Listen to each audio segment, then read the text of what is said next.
Welcome back to the lab. I just got a little update here. I showed you this board the other day and we made it up using the Towot solder.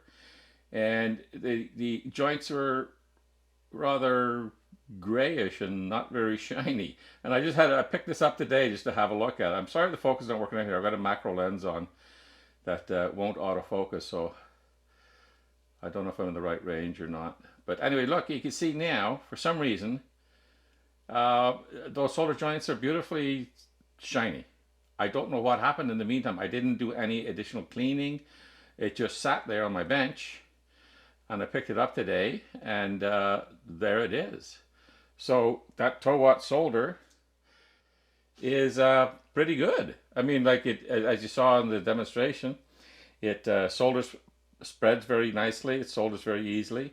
It's got a little bit of crystal buildup in it, but you know we can forgive it for that. It's not nearly as bad as some. And now we can see that it produces these wonderful shiny joints.